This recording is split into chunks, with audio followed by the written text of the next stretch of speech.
Welcome to Tone Talks. Welcome to Tone Talks. Welcome to Tone Talks.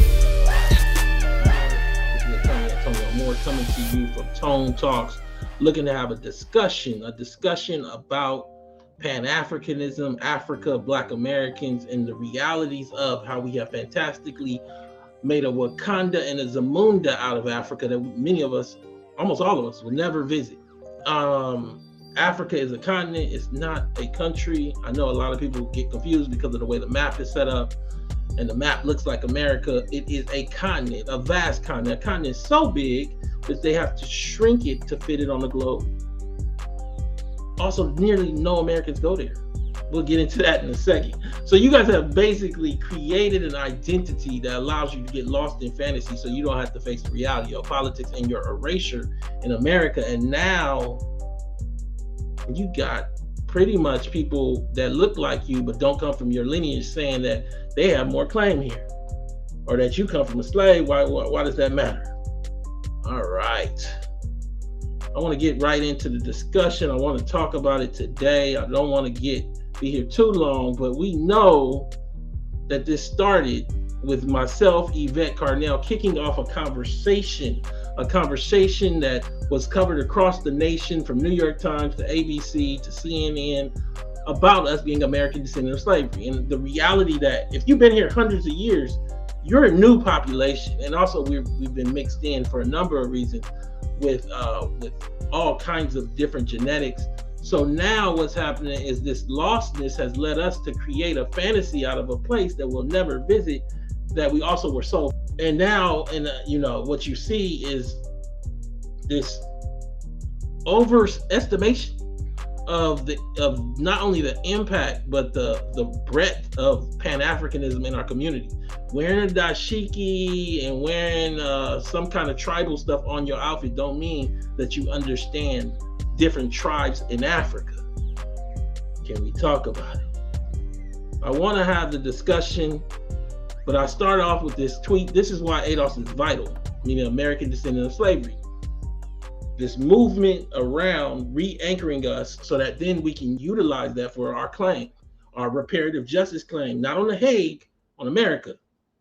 The CARICOM and the Caribbean's got to go to the Hague and the World Court. We can do ours right here. This woman discusses East African racism practice in America while dating. She says, we're treating people as less than people. Many Black Americans don't grasp this conceptually because we don't think in this context. When I say we don't think that way. I mean, a guy can be cutting hair in Los Angeles, decide to move to Philadelphia, decide to move to Atlanta. Other than being called the LA guy, no one will try to kick him out of the barbershop because he comes from LA, because we never developed tribalism. We see each other through the lens of community in a way that other groups just do not. And when I say other groups, from other parts of the world that are Black, the development was vastly different. You have to ask them why they would be so divisive. I can't answer that. I just tell you, as a result, what has happened is that we have re-anchored Pan-Africanism in our own image versus the reality of the tribes where people come from. Let's get right into it and play this video. As an East African, it's pretty obvious we're not supposed to marry outside of our race. So a lot of us hide our whole lives. Like, we fall in love with men and we don't tell our families about it because we are supposed to find someone from our village, right? Like, so someone tells me a story recently and it triggered me so much, because he basically told me how, like, a long time ago he was dating an Ethiopian woman and he knows the rules. He's like, she's not supposed to be seen with me, but for whatever reason, she not supposed to be seen with me. She invited me and I told her, I don't need to come. It's okay. Like, I know your family's gonna be there. Don't worry. I'm not offended that I can't be there. It's fine. She's like, how's he doing? I want you there.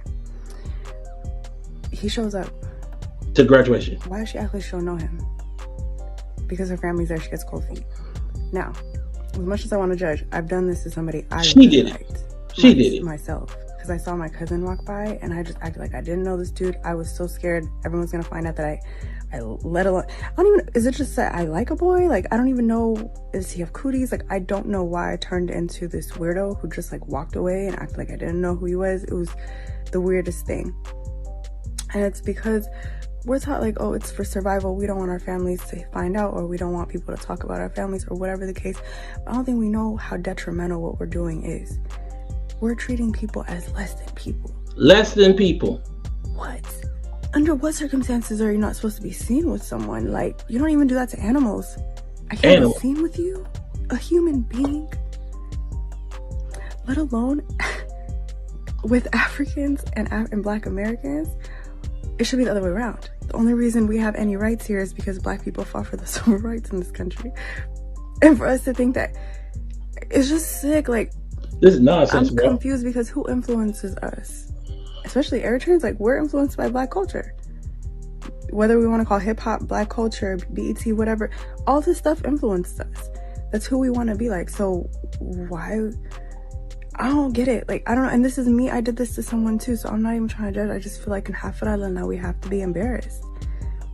Because there's no reason to be treating somebody as less than human. Like, I can't be seen with you. Oh. I'm gonna probably end up playing that again so that you can hear it again at some point in the show.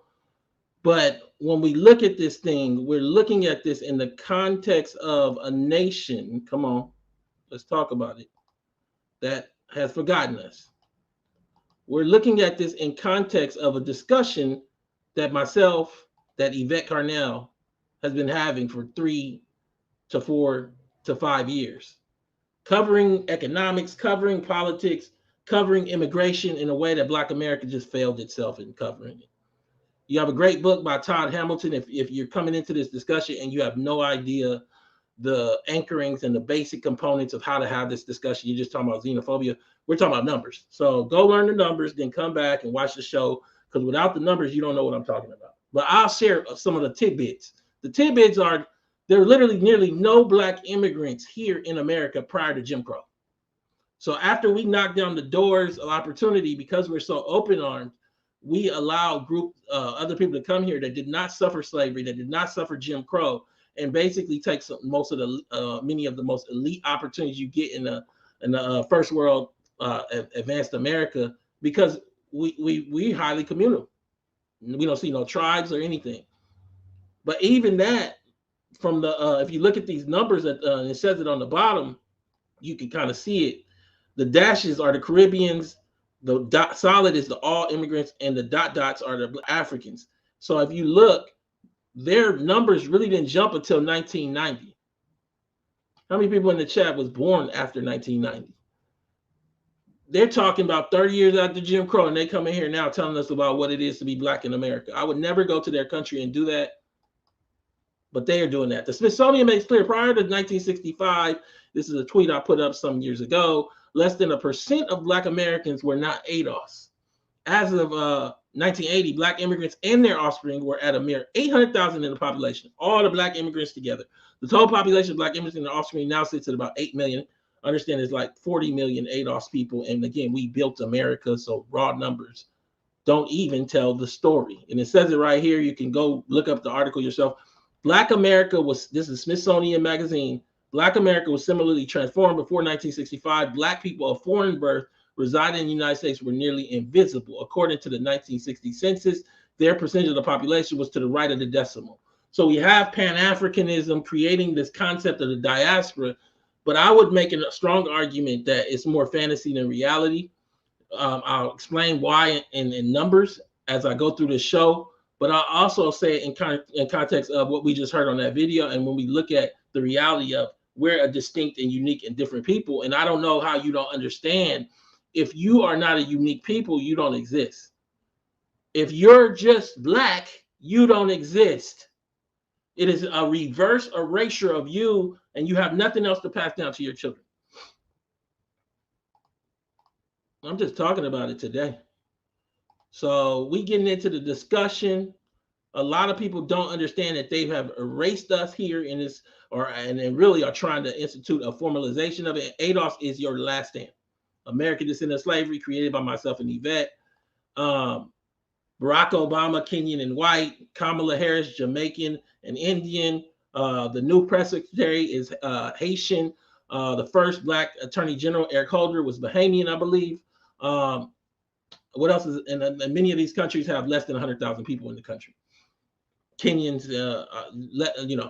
Ghanaians, Haitians, and Jamaicans. Jamaicans really have the largest population. But some of these places have like less than 100,000 people in the country, rising to the most highest level of ascension because we're using flat blackness, and the greater America sees them through the lens of our overall lineal like cost and right of claim. I need you to see this to give a context to the discussion of what I'm saying about Pan-Africanism. For it to exist here, it has to exist there. There being Africa. It doesn't exist there. But you don't have to take my word for it. We're going to talk about it right now. Before we talk about it, please subscribe, press the bell, share this video. I want to hear from you. Please call in 310-388-3499, 310-388-3499. We're about to get into this discussion. I'm leaving this on screen for the reason so you can begin to read how they done use Pan-African. But it's not your fault. It's everywhere. You know, they got Diddy with the African shirt. Africa is not a place. It's a continent. They got Kamala with the Kente cloth. Ask her what it means. What do the symbols mean, Kamala? I want you to tell us right now all the symbols of the thing you got on. I don't think she could tell us. But the reason why is because this 52 countries, and we're going to add Zamunda and Wakanda, because that's how we see ourselves through these movies. Zamunda and Wakanda. Zamunda from Coming to America, Wakanda from Black Panther. Make it so that we, and we're going to get into it, don't understand that this is not a place. It is a vast continent. How many people have seen this in the chat? How many people have seen what is on the screen in the chat? Africa is not the size that's on the globe. It's vast, much more vast. Just to give context, I myself have been to South Africa. Yvette's been to Liberia. Many of you guys outside of me just saying that will never meet. We'll meet whole ADOS people that be in whole communities. Nobody will ever go to Africa. I know the numbers never go. Not for one day. Define their whole identity through African American, because it represents a lost erasure now. And it's sort of crazy where you don't really understand what you're owed here. To me, I want to get into it. So we look at it, and they got the size of it. You could put United States, Portugal, Spain, France, Germany, Italy, Eastern Europe, India, China, all in this place. All in this on this continent. But we are calling this continent a country because of this. How many people learned about America on a map like this? Can you raise your hand in the chat? We nearing 1,000 people in here. Somebody called it a supercontinent. Yeah. It is the most diverse continent from top to bottom, and also the most divided. We're going to get into that in a second. So because these look the same, and you went to school, and you know, Black population is either largely learned about Pan-Africanism at these HBCUs or stopped at high school, their context of looking at a map is to look at similarities. Well, they paint the maps like the continent of Africa is like the country of America. So you know how you could just drive from California to Nevada? You know how you could just drive from Florida to Georgia to Alabama? I've driven from Georgia to Alabama to Mississippi. There's nobody that stops you and says, paperwork. There's no new currency as you come into each place. There's nobody tribally trying to stop and take your car or anything else. This is just one consistent place. It has variation, but one currency across the whole place. So you think of Africa that way because you've never been there, and you don't know nobody that's ever been there other than African people, and they don't tell you much. Pan-Africanism has anchored itself in that confusion. So I'm going to get into it to explain it to you, but you look at this place, it is 52 very divided countries, over 40 currencies, thousands of tribes. I'm going to get into the fights between South Africa and Zimbabweans as they try to take opportunity from South Africans. I'm going to get into the breakdown of how they don't even have, they want us to come there. The reason why they want us to come to Ghana is to spend money and be tourists. And so what you see is that they don't let each other come across them borders. They make it real hard. So the reason that I brought this up is to show you, if you look at it, you think this is a country. And your mind anchors Pan-Africanism in this diaspora, in this oneness, when this is 52 vastly divided countries in a way that you don't even understand division because you've never driven from California to Nevada and been stopped and told turn around, get all the way to the border from come from Los Angeles. No, they let you right into Vegas because it's one country. Can we talk about it?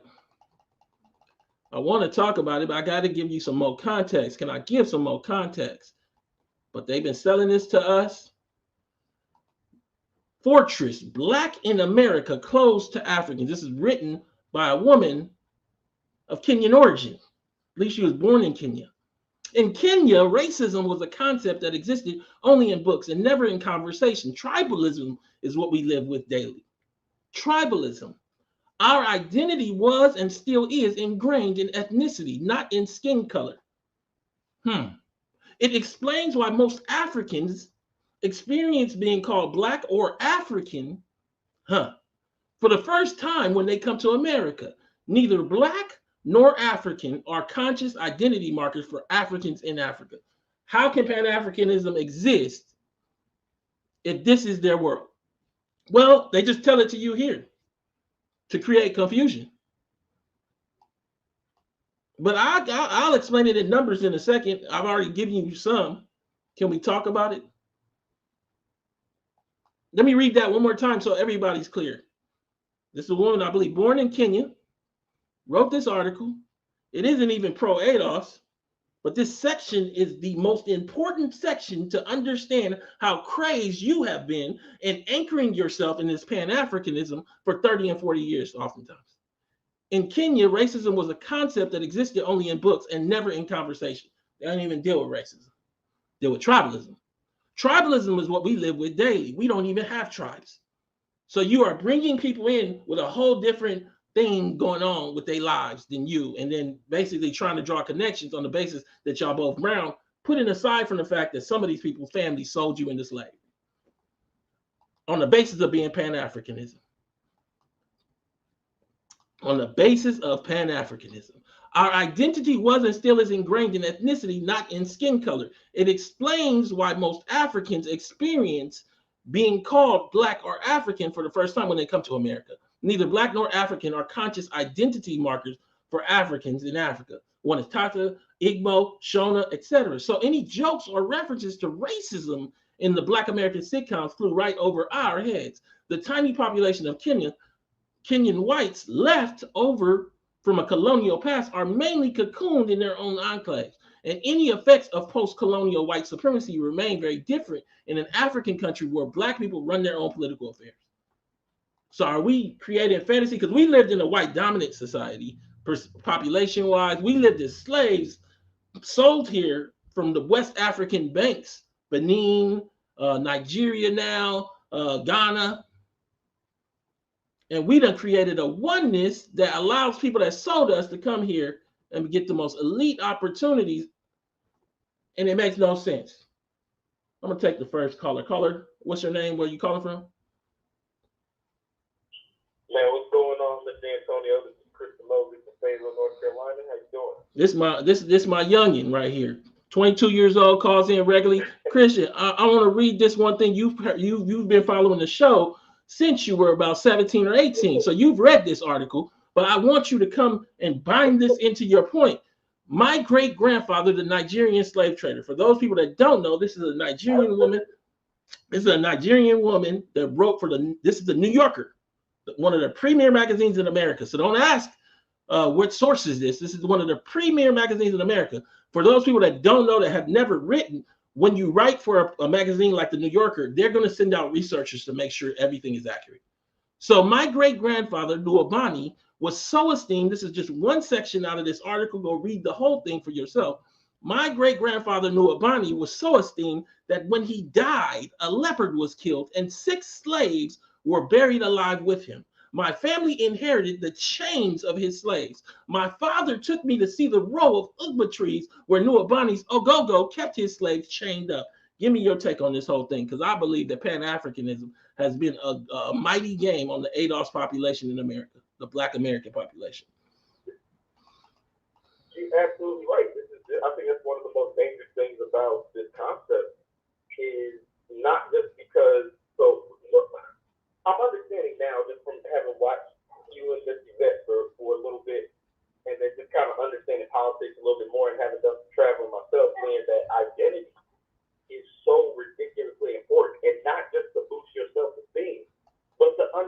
understand who you are in context. So, like, yeah, we get it. At some point, our people were from Africa. But if you don't understand who you are in the context of we were sold here by Africans, that's when you end up celebrating your oppressors. So we get a movie that comes out because of things like this, right? Because you could easily come over here in America, and we could have, as a people, not necessarily us as Adolf, in terms of the war, but as Black people, we would have celebrated her, been boosting her up, and not even knowing, like, you're no different than Mitch McConnell's fans. You're no different than any of the other the crazy part is, and this is in no way to celebrate no white slavery, but I haven't read the textbook where they was burying slaves alive, because slaves actually had value here once you had invested in them. So this is some other level stuff where they're so invaluable that you just bury them alive with as tribute. And that goes back to the Woman King. Y'all know that I kicked off a Hornet's Nest with the Woman King. I feel like I didn't get enough support from any Black orgs out here. The reality is that movie was disrespectful to Adolf's Black Americans. That group didn't just trade us into slavery, but the palm oil was how they continued the slavery. They didn't end no slavery, and they were massive slavers. And the fact that a movie was made and Black people went and seen it is atrocious. Let me ask you a second question. What do you think about what this woman said about dating and being East African and hiding Blacks? And I mean,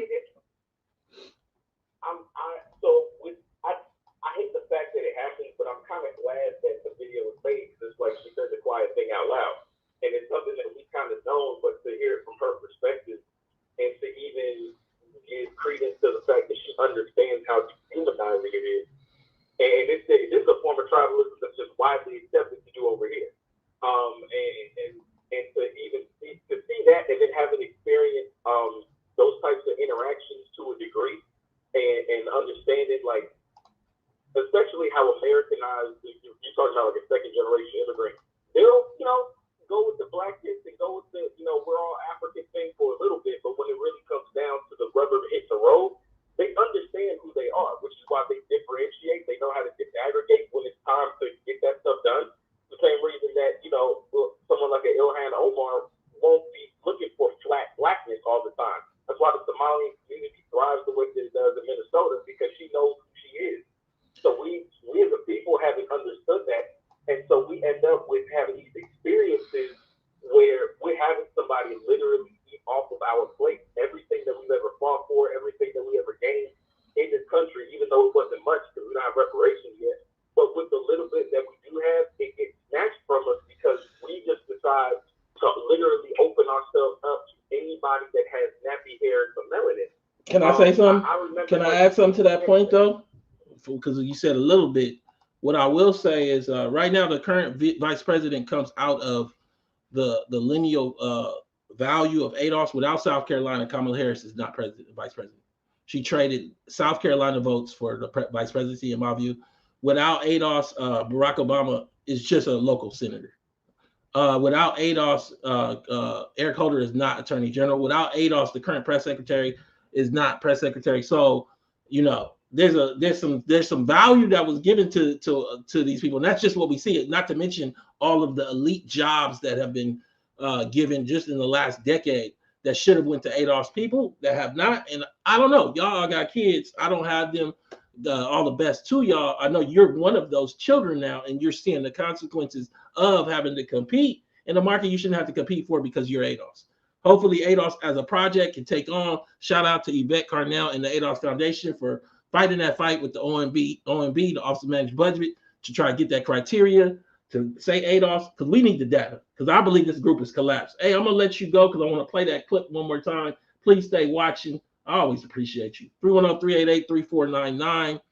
I want to play this clip one more time, and just let's talk about this thing.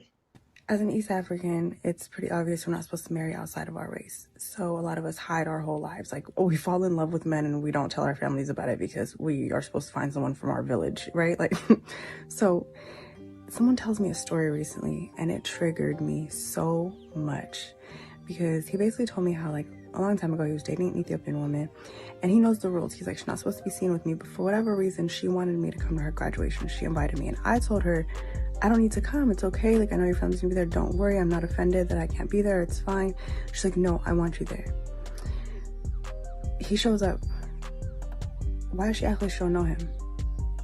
Because her family's there, she gets cold feet. Now, as much as I want to judge, I've done this to somebody I really liked myself. Because I saw my cousin walk by, and I just acted like I didn't know this dude. I was so scared everyone's gonna find out that I let alone, I don't even, is it just that I like a boy? Like, I don't even know, does he have cooties? Like, I don't know why I turned into this weirdo who just like walked away and acted like I didn't know who he was. It was the weirdest thing. And it's because we're taught like, oh, it's for survival. We don't want our families to find out, or we don't want people to talk about our families, or whatever the case. But I don't think we know how detrimental what we're doing is. We're treating people as less than people. What? Under what circumstances are you not supposed to be seen with someone? Like, you don't even do that to animals. You know, I'm not gonna watch the whole video. You can watch the earlier part to watch the whole show. It's a 2-minute clip. It's also on my YouTube. But I will say, you don't even do that to animals. Now, she can say all of her apologies, but she took part in it. When it was time for her to stand up, she sat right down, right next to them, and took her part. You remember the book about the women, white women that traded slaves too? Yeah, everybody can speak after, but in the moment, you just as culpable. So I don't want to hear nothing about apologies when you eating off the table, and then it's like if you in a robbery, and then like, yeah, I didn't go inside, I didn't hold the gun, but I drove off though. She just admitted racism. You're right.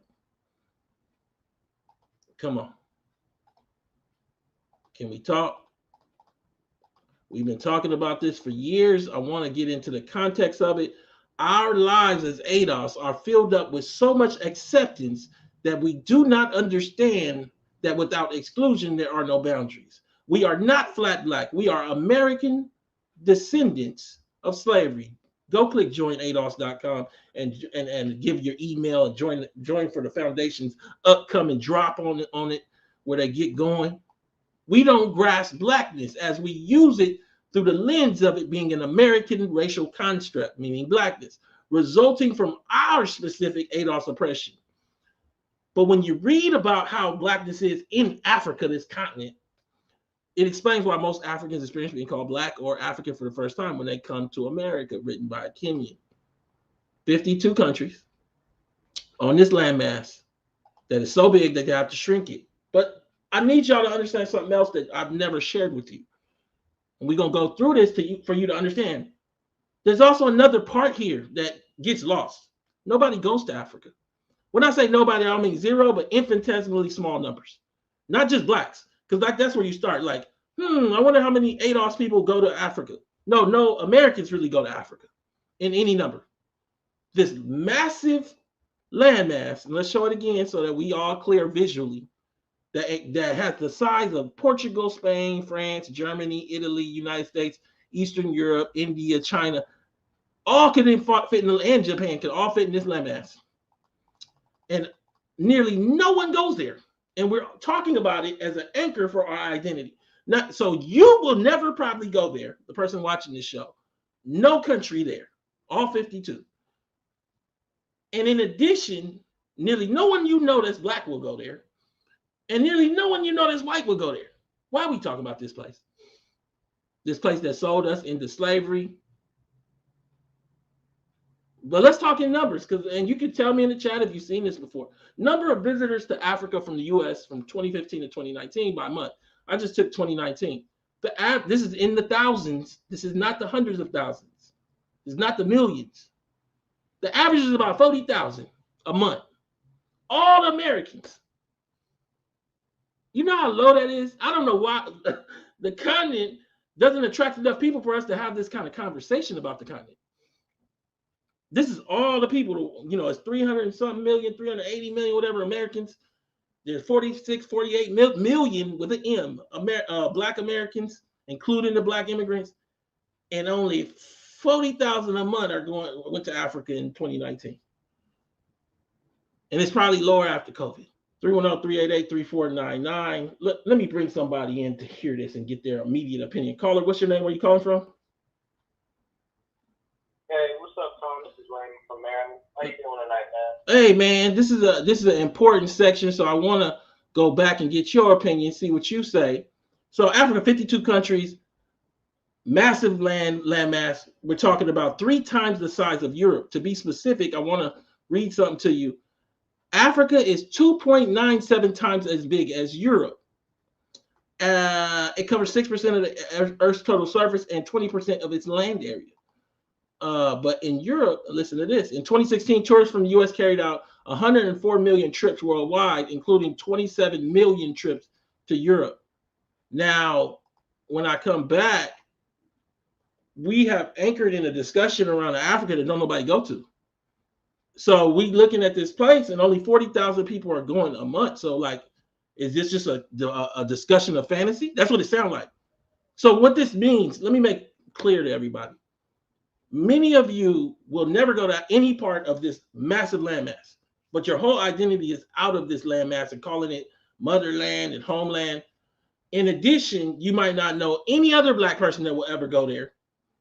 In addition, you might not even know a white person that go there, but we talking about it in an everyday sense, and as a result, erasing the reality of our place here. So again, roughly 40,000 Americans visited Africa a month in 2019. Let's say 30% were Black, 12,000 of the 12,000, let's say 10% were ADOS and not Black immigrants. That's 1,200 ADOS people a month visiting all of Africa, or 14,400 ADOS people a year visiting any part of Africa. That's 0.036, not 0.1, not 1%, 0.036. Give me your take on this. I mean, like you said, Tom, people don't understand numbers, right? You know, it's like this isn't complex, you know what I'm saying, math. This is your hundredth, your tenth, you know what I'm saying, decimal places.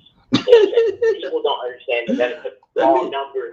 Yeah, man, you don't even, what are y'all talking about, man? Homeland. If it's your homeland, when you going back for like 2 months or like 4 months? If it's your homeland, like which part you going to? What tribe is going to accept you back? Let me know now. I don't want you to go read from no book. Go ahead. Like I have a little bit of like experience in this area of the whole diaspora because like my fiance is Ethiopian, so it's kind of like ironic how you did this show.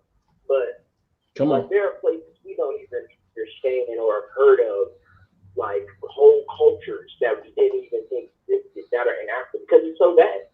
It's such a big continent, and people don't understand that the people that are coming over here, like in no way, shape, fashion, or form necessarily really, in my personal opinion, like really represent like the depth of what the continent actually is. You know, that's why they can't grasp the understanding of us saying we are ADOS. And then I mean, I don't even know if people can grasp right now in this discussion what I just gave y'all as far as information. I'm telling you, this is all Americans. 390 million Americans, 40,000 going a month. 40,000. There's 27 million people that went to Europe. What are we talking about? Nobody going to this whole continent.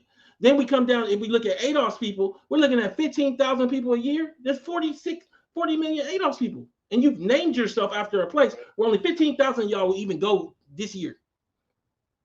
That don't make sense. That is a fantastical way to live. There is a consequence though, and it's Barack Obama, first Black president, Kenyan and white. It's Kamala Harris, the first vice president, Jamaican and Indian. It's Eric Holder, I believe he's Bahamian or Barbadian. I apologize for not knowing which one. First attorney general. And these people are coming from places where there's negligible amounts of people in this country. And how did you rise to that? Because they were seen through us. Go ahead, caller. Mm-hmm.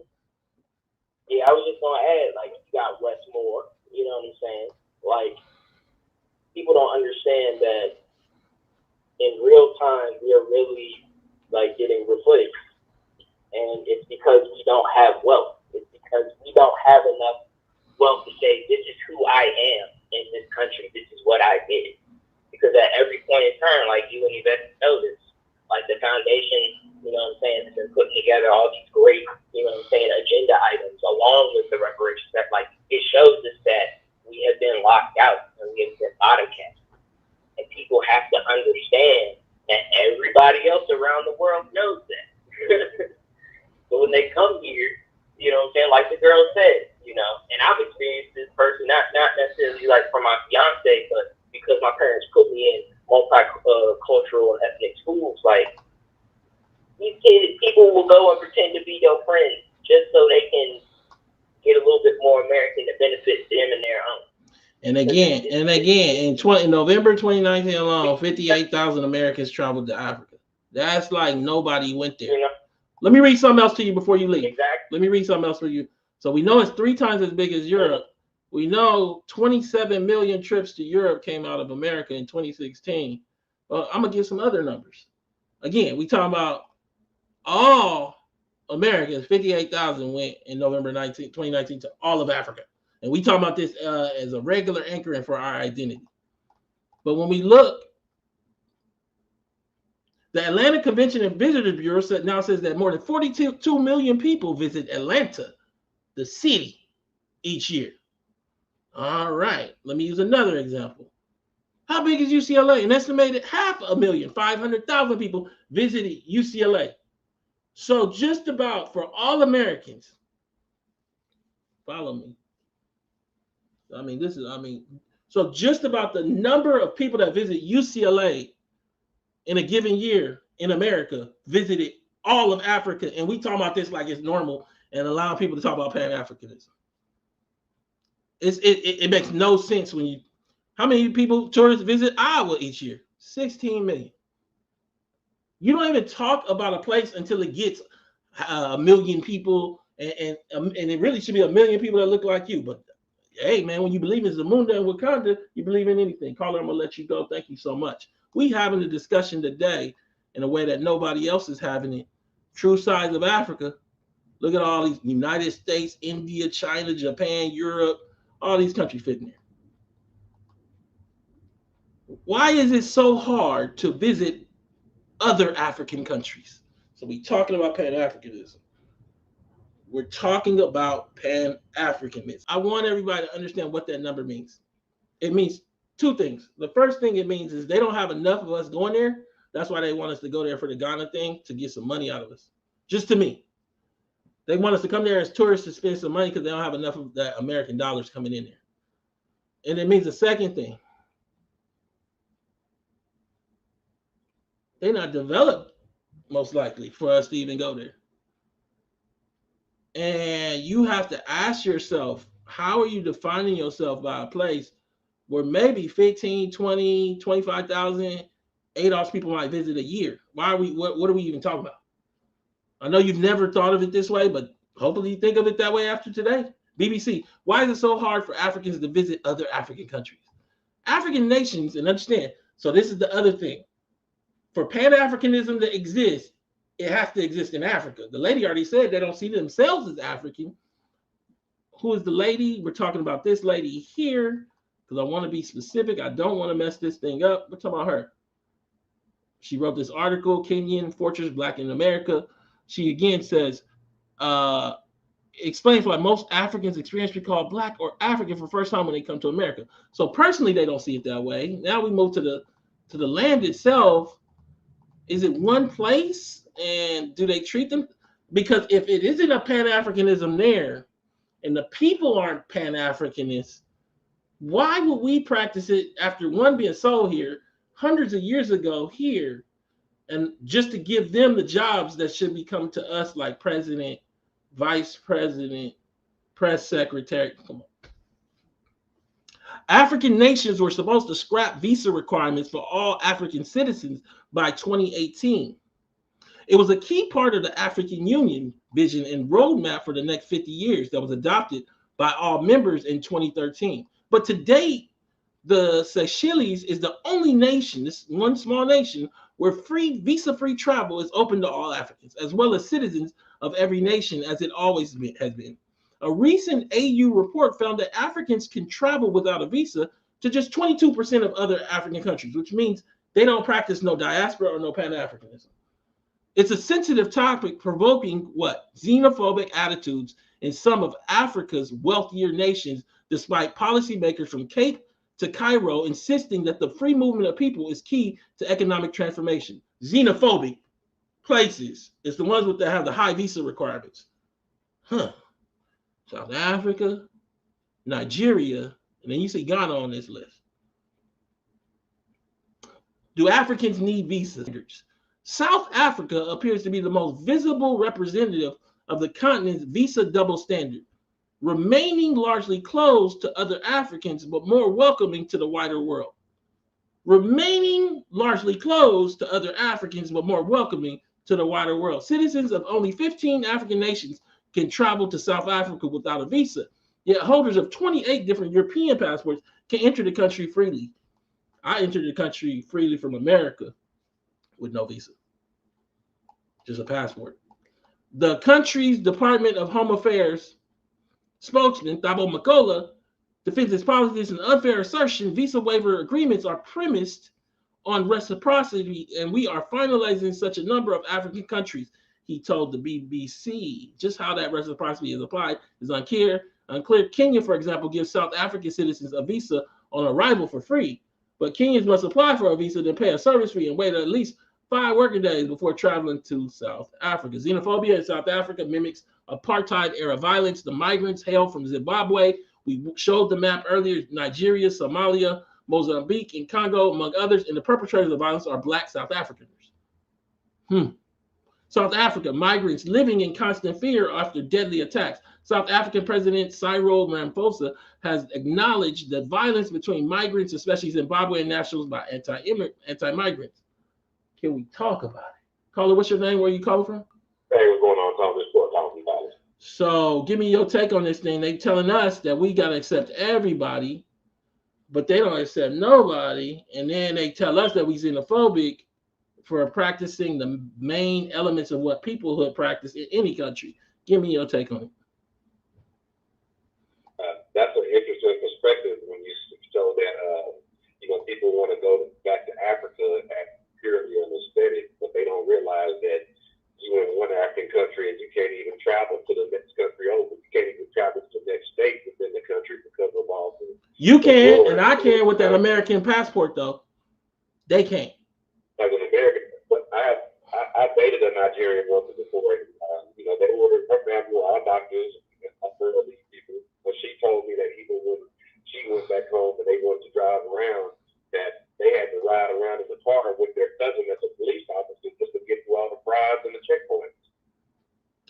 So that doesn't really sound like a free aesthetic. It seems like you're leaving one place of oppression and trading for another place of oppression just so people look like you now that's going to be oppressing you. And but also, I just wanted to tie in everybody being in Ghana right now, the Black Star Line celebration or concert or whatever.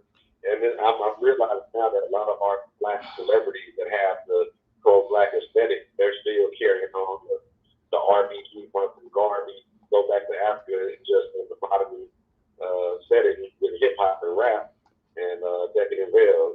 I see Meek Mill running around out there. Can I say something though? When we say everybody, I want to see, is it 1 million ADOS?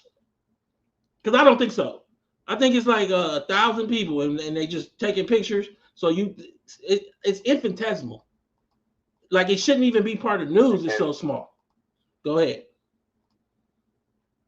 Yeah, and it's just the American presence of celebrities, and that's just like what Marcus Garvey wanted to go over and do, to leverage your Black Americanness as an excuse to go over there and place yourself in an economic tier above those people. And that's all good and well when you're going traveling, you're a tourist, but they're going to have a different energy for you when they see that you're in these places long term. And it's not like a European or somebody with different skin tone where it's like, okay, this person is here, they're bringing money from outside into this area. If you come there to stay permanently, they're looking at you like, hey, why did you? There's already a little to go around for us. Why are you adding the extra mountain? Well, that's what they've been saying in South Africa right now with the Zimbabweans. I was there. That's what they're saying. So like I don't understand what we're talking about because they don't think of themselves as African, then they don't practice Pan-Africanism. But then here we're xenophobic for saying we're ADOS, and we didn't even institute the real like meat and potatoes part of it, where you say I'm so different that you shouldn't get what I get at all. We didn't even do that part. Just identity is a problem. And then they tell us about Pan-Africanism that they don't believe in and they don't practice, while hiding us um, from their family and all kind of things. Somebody just said in the chat, I didn't know Africans couldn't travel to other African nations. I mean, that's the whole narrative, right? That it's one country, like America. And that's what we see. Not even Caribbeans. Not even Caribbeans can go freely between the islands. So it's the same. You ain't got to tell me. Dr. Cosby had me and Yvette down in I think it was the Bahamas, and we was talking to the lady, and she was hot as fish grease. That I think it was the Jamaicans was coming, or somebody, one of the other islands, Haitians maybe. I don't want to get it wrong, but I am gonna get it wrong because it was some years ago. And she was hot as fish grease, the little lady selling them little Chinese toys. I'm gonna let you go. Thank you so much for calling. Okay. We having the discussion today about this Pan-Africanism. We've had it before. I'm adding some elements. I want to talk about it. I'm gonna take a few more callers. I ain't gonna keep you too long. Solving Africa's currency illiquidity problem. The other thing that I think you guys don't understand is this. I said it earlier. The dollar is spent in every state in this country. That ain't true here. They got 44 currencies, maybe more, and you got to change them out, and they charge you fees. That's to keep you from traveling in between these countries. They take the dollars, though. Solving Africa's currency illiquidity. Some 41 currencies serve the African continent. Many of these are characterized by their illiquid and rarely traded status, meaning on the global financial market, as well as their volatility and stable. So for those wishing to do business with Africa, these currencies, as difficult and expensive to source, can pose a real problem. From the Namibian dollar to the Seychelles rupee, it is vital that organizations are able to source emerging market currencies reliably on time and at competitive prices. Yet such necessities often elude those trading with Africa, who view currency concerns as one of the biggest barriers to the development of Africa as an emerging and therefore high growth opportunity for international investors. So what are the potential solutions? One enduring proposition is a single African currency. They can't even travel in between each other, and they tell us about single currency. First mooted in 1963 and most recently in 2018 by none other than South African President Ramaphosa, a continent with its own currency would boost trade and attract foreign investment, or so say those advocating it. However, Africa's 54 sovereign states are diverse.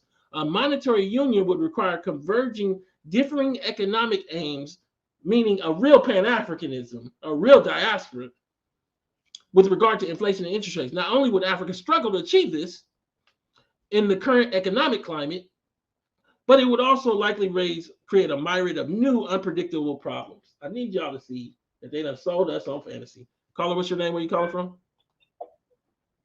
Hey, what's going on, Tom? This is Jason from Miami. What's up, Jason?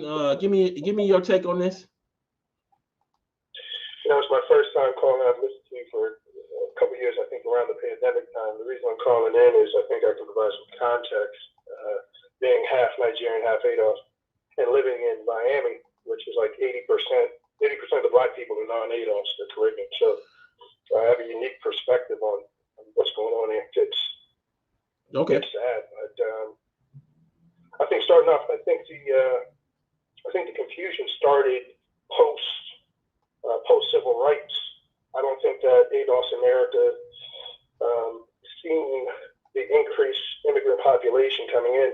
The other thing I think there's a confusion is that I think ADOS look at Black immigrants as Black people as opposed to looking at Black immigrants as immigrants. So what that means is when a Black immigrant comes to the United States, they're coming no different than a Mexican or a Ukrainian. Pause for a second. I want to make sure that everybody gets who you are, because I don't want to hear nothing about xenophobia. Again, you are half Nigerian, correct? Correct, and my mom's an attorney. All right, I'm just making sure. I didn't mean to break your thought, but I just want to make sure that that is clear. Please continue your thought. I apologize for breaking your thought. Go ahead. No, it's fine. So I think the issue is Black ADOS. First of all, there's no establishment of ADOS. It's probably the greatest failure, like you said before, greatest failure, if not in American history, like in history period. So what ends up happening is when a Black immigrant comes to the United States, they're not coming as a Black. The whole thing is just so confused. But they come as an immigrant. So ADOS looks at Black people as Black people or Black immigrants. Immigrants coming from any other part of the United States, whether it be Jamaica, Haiti, whatever, they're coming no different than a Mexican or Venezuelan or something like that. They're coming for economic opportunity. They're coming to eat. They're coming to have a better life than what it is in Haiti or Nigeria, whatever it is. They're coming to succeed. The confusion started, and I spoke with my grandmother. She's like 101 years old, ADOS woman.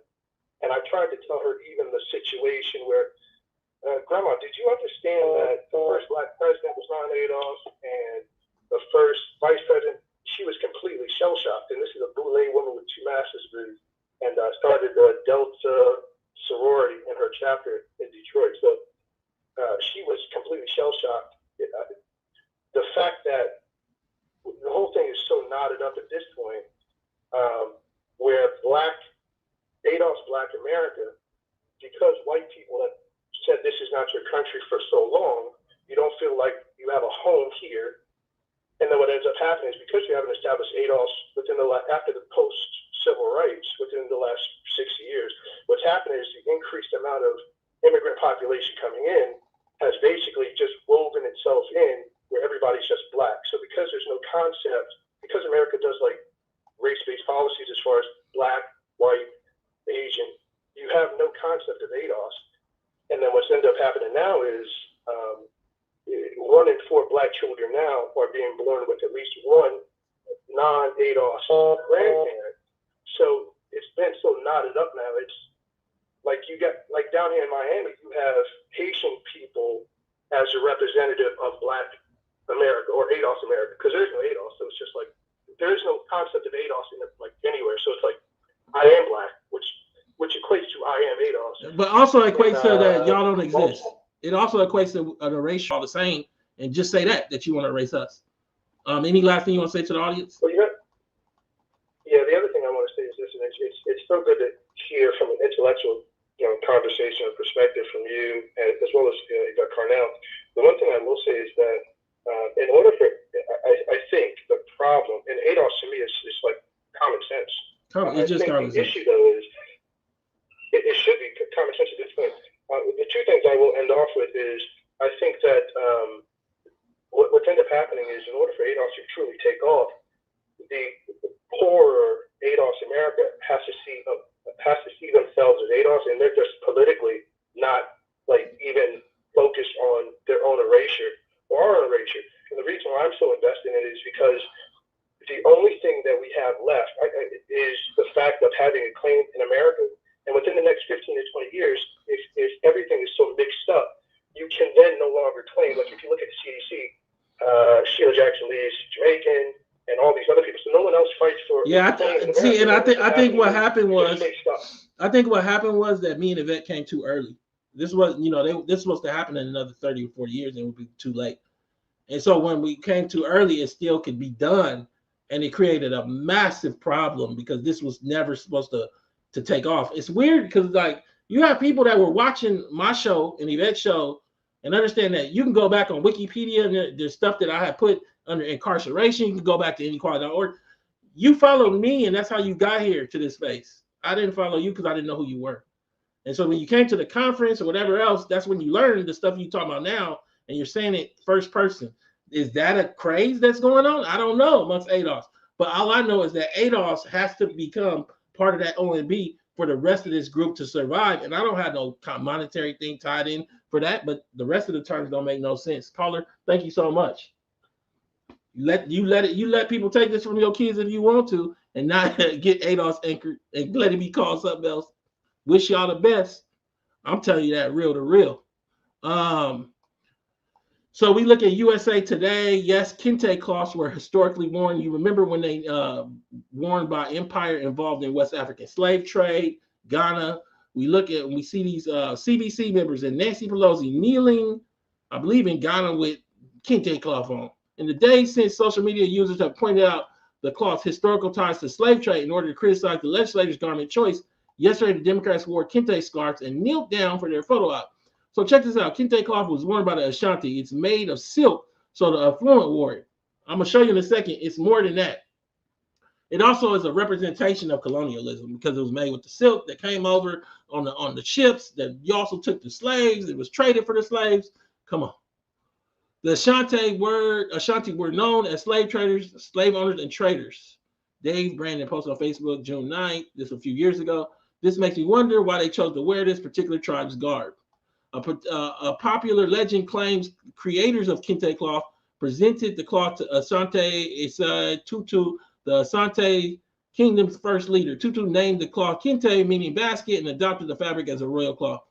Tutu lived from 1660 to 1712 or 1770, unified several smaller Asante kingdoms to create the Asante Empire. He is credited with expanding the Asante throughout most of Ghana and introducing the subject to gold and slave trades among the West African coast. And then you got it on. Somebody asked Roland what it means. I want to know every symbol what it means because you got it on. You got it on and don't know what it means. A royal cloth. Originally, the use of kente was reserved for Asante royalty and limited to special social and sacred functions. Even as production has increased and kente has become more accessible to outside the royal court, it continues to be associated with wealth, high social status, and cultural sophistication. Kente is also found in Asante shrines to the deities or as a mark of their spiritual power. But hold on. One of the first accounts of Asante royal silk weaving comes from the 1730s when a man sent to the court of King of Pokawari by a Danish trader observed that the king brought silk taffeta and materials of all colors. The artist unraveled them, woolen and silk threads, which they mixed with their cotton and got many colors. Silk was also imported into Asante from southern Europe via the trans-Saharan caravan trade. Come on, bruh. Do you know what you got on? Nope. Can we talk about it? They got it on and don't know what it means. Saying the word Africa and don't know it's a continent. And it's all to avoid that black politics. We got the whole move to Ghana, and they tell us we can be citizens through marriage and the like, but they don't tell us all the details. A woman married to a man, this is the Ghanaian constitution, who is a citizen of Ghana, or a man married to a woman who is a citizen of Ghana, may, upon making an application in the manner prescribed by Parliament, be registered as a citizen of Ghana. Now, this is just one clause, but the devil is in the details. Oh, that's not the details. That is Boyce Watkins with a bunch of outfit on, selling them trips, pushing them trips back to Ghana to get one of them visas. Nationality by registration in marriage, where a person is a citizen of any country, such a person may become a citizen of Ghana, come on, by application and approval. Application and approval. Such a person must be of good character, so they got to judge your character, resident in Ghana, got to live there for at least 5 years, or a special. So you got to live there for 5 years without citizenship first. Before the application, it must be able to speak in an indigenous Ghanaian language. So they're going to do a language test. When the last time we saw literacy tests as Adolf folks? Oh, we saw those in Jim Crow. And must be able to speak an indigenous language. So y'all sold us here and ain't built no kind of like outlet where we should get a special privilege. But we don't have to do none of that. We just citizens, but selling it to us like that's the case. Take the last caller. Caller, what's your name? Where you calling from? Yeah, this is Antonio calling from Milwaukee. I got it called before. But I was gonna say this, people have to understand, like, who wants the rights of an immigrant? If you really ask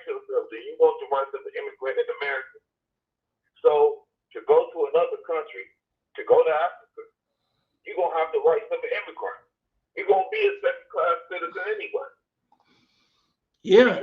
So and I would argue that in some of these places it might be like worse than that because they don't have even the setup where immigrants are seen of value like it is here, you know. So you might be that argument is right, but on 1,000. Go ahead.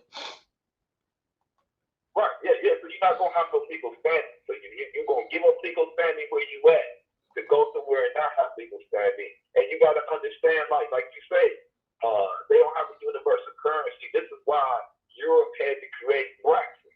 This is why Europe and London realizes the setback from them leaving Brexit. This is why Europe had to create a union group where they can transport goods back and forth and the people can travel back and forth. See, you don't understand nothing about the global politics like that. So we so dumbed down anyway to the point where we don't even understand what's going on around the world. Then we have to look at the fact that we need political standing no matter where we go. Even Mexico, the Mexico over here, something done to them a certain way, Mexico gonna speak up for them because they got political standing still back in Mexico. So anywhere it goes, we still got to do the politics in America. Let me ask you one question. Let me ask you a question because you get fired up and you be dropping them jewels. Let me pick some up. Some of them jewels you drop. You know how you do. I know you. So how does Pan-Africanism and this diaspora mix with this woman saying that she basically treats people that she date that's not East African, ADOS folks, less than human when her family come around? How do they go together? How does that mix? Everybody treats us as less than everybody else. We have to. ADOS people have to create their own value. See, and the problem with ADOS people is that like they read the 20 laws of power. So you think, well, they say if you don't have enemies, make one. And see, we've been excluded and treated bad so much. We trying to please everybody, include everybody, because we've been excluded. You feel what I'm saying? Like we've been excluded, and they told us so. Now we got to include everybody because we was excluded. But now we have enough resources, skills, talent of ourselves that if we put value in ourselves, we can make ourselves. We have the value in ourselves. You don't realize that. Man, look, we coming to the end. We coming to the end of the show. You came with that fire. Thank you so much. You always do. Look, support the channel. You can go to tonetalks.net or you can actually support here in the super chat. Share this video. I was having a video in the context of Pan-Africanism and the diaspora and how it don't make no sense for Black America, in my view. And we need to anchor in this ADOS. We need to demand the data that comes out of being ADOS. Because what's happening is that because we don't have that data, we can't show that we're collapsed. And one of the things that's making it not clear is the ascension of Black immigrants to vice president. And so, like, you don't know that we've been shut out because, how many of y'all deal with white folks and they say, well, y'all already had a Black president. ADOS didn't. This is Tone Talks. Please go to tonetalks.net, subscribe, donate, share this video. We out. We having a discussion. Let's have it off the internet. Let's have it on the internet. But most importantly, let's have it with ourselves in the mirror. Thank you.